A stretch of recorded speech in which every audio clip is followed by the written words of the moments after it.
Filipino in the service of the Filipino nationwide, mga kapamilya. Wow, isigaw natin ito. Isigaw mo, galing natin ito. Grabe, Kois, no? Baka proud na ikaw ay Pilipino dahil ang mga Pilipino kapamilya kahit saan ka man sa mundo, maaasahan mo. Kaya palakpakan po natin mga Kois, no? Again, you are still tuning in sa DXAB Radyo Patrol 1296, una sa balita, una sa public service plus entertainment.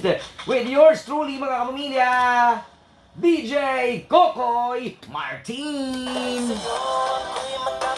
Dahil sa iyo ako'y lalaban, para sa iyo pagmamahal na walang katapusan. Dahil sa iyo merong pangarap, pagmamahal ko sa iyo'y tapat. Para sa iyo ang pagmamahal na humigit pa sa sapat. Gagawin ko ang lahat para lang sa iyo sinta. Basta't nandito ka, ako'y liligaya. Feel na feel kayo na ako nga, apil ko sa katong pinainigo Pascual ko isa. Kaya maraming salamat po sa lahat ng mga Pilipino na nagbigay at naghatid ng pride sa Philippines. Senador Manny Pacman-Pacquiao, ang ating dalawang Miss Universe na si Pia Wurtzbach o si Catriona Gray, mga na sila kapamilya, no? Tapos ang Heidelin Diaz, ang atong sa larangan din ng sports at marami pa pong iba na mga Pilipino na may pagbubunyi natin ang kanilang pagtatagumpay sa iba't ibang dako ng mundo, mga kapamilya. At dito lamang po yan sa DXAB Radyo Patrol 1296, DXAB Maayong Buntag, Davao. Og susama sa kong gikaingon ko is no, pwede na to tagaan og dakong pagtagad. Ilabi na ang mga kapamilya nato no nga adunay talento. Nga di na to ikaulaw ko is nga natin mga talent sa kanta og uban pang larangan og field of expertise nga naata ko is no, because you can use that. Magamit nimo na ko sa imong pag-uswag, no? Kana bitong mga singers ko is kani adto more on alone na sila ko is more on audition. Wag na sila ni give up before naging Sarah Geronimo si Sarah Geronimo, mga pamilya, no? Hingkamot pud taon na siya apil og mga singing contest katong bata pa na siya, mga kois, no? Si Morissette Amon, si Eric Santos, sila kuan Mark Bautista, kanang mga champions, mga singing idols na to karon. Si Zephanie Di Maranan sa Philippine Idols, tawag ng tanghalan nga si kuan ko is kanang nagkanta sa Kadenang Ginto, Nasa Puso. Ay, di na ta mo kanta kay Kilat ko is no. Janine Berdin, di ba? Si Ella Nimpa sa kuan The Voice Kids. Niabot yun ang time silang kinabuhi ko is no nga right time na para sila ay tawaging kampiyon. Ang bagong kampiyon karon sa tawag ng tanghalan si Elaine Duran nga taga kuan ko is no, taga Butuan. Taga Mindanao kaayo. Proud pud ta kay kuan John Michael de la Serna nga taga Davao City nga kuan po the third prize winner sa bag-o lang na pangmalakasang himigsikan ng tawag ng tanghalan sa Showtime. Congratulations. You know what, Kois, no? Casey Tandingan, anong mulayo pa taga Digos. Daghan ta og mga homegrown talents, Kois, na makaingon tas tong kaugalingon ba na no? Proud kayo ko kay kababayan ako na proud kayo ko nga ako ng silingan, proud kayo ko nga ako ng paryente. Who knows ka pamilya, moabot po ang time para sa imuha. Di lang ginato itago ang atong mga talento, di nato na siya himuon og karabitaw nga ikaulaw nato, Kois, no? Kay you know what, that we should be proud of kung unsay naata sa tuwa ko is kay gihatag man ni God sa tuwa, and God wants us to share our blessing mo guna sa tuwa ko is kanang natin mga talents ug skills, no, nga atong ma-inspire po ng laing tao nga mabuhat po sila kanang the same as what we did ko is no, para muuswag po ta sa kinabuhi kay mao ni makatabang sa mga ko is aside from pagkugi nimo, aside sa imong pagtarong og eskwela o aside anang pagtrabaho nimo og tarong, lahi lang gyud ko na kay passion nga ginabuhat ko is kung passion ko nimo ginabuhat nimo, no, di nimo siya matawag na trabaho. You can call it one ko is kanang orag hobby na nimo guys ba, no? Happiness na nimo kumbaga na kunwari naka sa radyo tapos mao gina pinapangandoy nimo guys, no? Sa una pa gid gusto gyud kami mag DJ, maging anchor, tapos karon natupad na nimo imong pangandoy. Lami kayo ang feeling ko na mamata ka sa buntag na makaingon ka sa mga kagalingon damguram ni sa una ina karon na naman ko diri di ba maka proud ko is Kinsa may di ma-inspired ana nga katong mga gusto lang nimong makauban ko is bakit ma-picture-picturean lang nimo ko is no nakauban na nimo sa trabaho. Kung para sa anang mga TV Patrol Southern Mindanao na mga news anchor, di ba? Na makita gyud nimo in person kay sa una sa TV lang nimo makita karang mga artista nga naa sa mga teleserye. Makauban na nimo sa kanabitong hosting events. O kay tungod nagkugi ka og labaw sa tanan wa nimo gi-give up ang imong pangandoy. Do not give up on the things that you want to go to ano ko is to achieve, no? Kay abot ang panahon ko is ni hatag gyud ni God sa imo in God's perfect timing. Moabot gyud na sa imo ha ko is basta ayaw lang gyud og quit. No? Di lang gyud ta mo quit sa tong mga pangandoy kay pag abot sa panahon ko is no, makaingon tas tong kaugalingon nga Lord, thank you so much, Lord.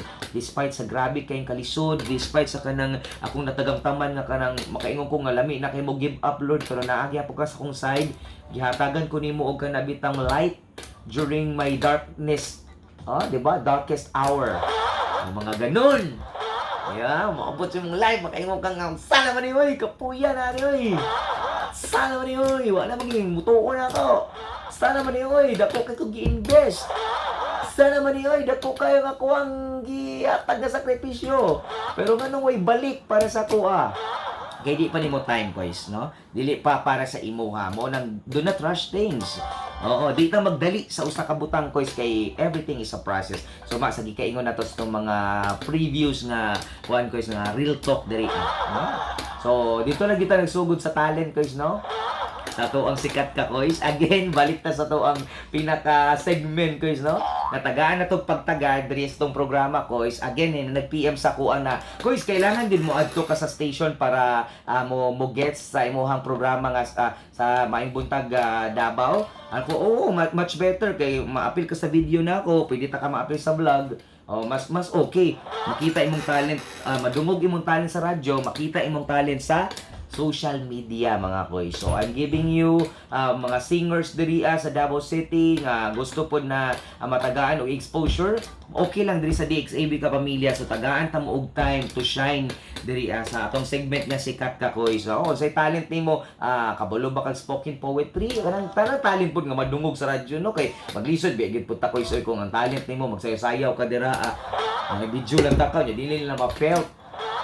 So, pwede po nga mag-send mo sa kuha kung dancer ka, kung nakay-talent ka kakaiba, send videos on DXAB Maing Buntag Davao. Actually, na yung mga nag-send ko is no, na happy ko na, dagang gidaga paminas tong programa ko is. Natay mga upcoming talents ko is no, nga gikan sa lain-laing lugar dito sa Davao City, gustong mo-appeal sa tong sikat ka ko is. So, tagaan ako silang schedule na maabot ang time ko is madungog ninyo sila diri mismo sa DXAB program nato sa Maing Buntag Davao. Ayan, karon pa lang, salamat na kayo guys sa mga mamis na nag-PM kay gusto nila ilang mga anak guys no kay ma-discover po daw ana.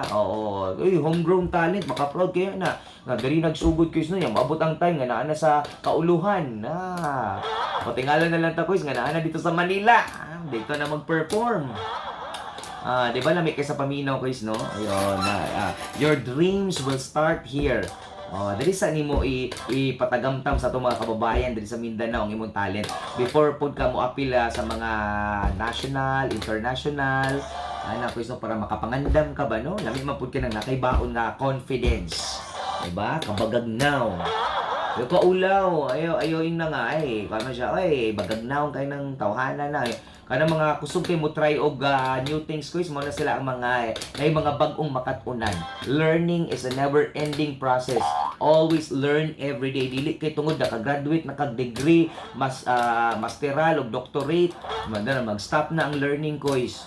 Every day experience nimo is a learning. Always una-unaon nimo quiz nga there is always room to grow. There should always be improvement in you. Dili ta mo ingon nga hawd na ko, bright na kaya ko. Di na ko ninyo pwede sultion. Di na ko ninyo pwedeng kanang storyahan kay kabalo na ko ana. Pag ingana mo nga klase sa pagkatao ko is nga di na ka maminaw sa kanang isulti sa imuhang mas nauna pa sa imuha o di ba ka sa mas nakabalo, nagpamatuod lang gina nga flower horn na ka. Flower horn ka na kung isda nga dakog ulo ko Dako na kay kag ulo ana. Kana dili na gani ka mo dawat og kanang criticism na basta man na siya ini ngani kay we all commit mistakes man gid mga kapamilya no. Ma-failure man ta so dawaton nato kay na moabot sa tong kinabuhi ko is na kanang mga pagsulay na grabe ang hampak sa tuwang murag madam-am ta pero naman tay tiil para mo bangon.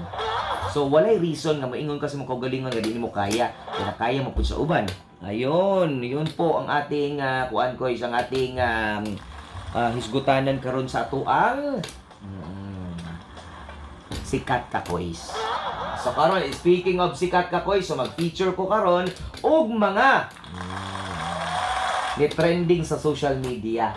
Tanawa na to karon ko isa kung kinsa ning mga ni trending o pina-live sa social media pinaagi sa ilang mga gahi kaayo na mga kuan quiz na mga performances.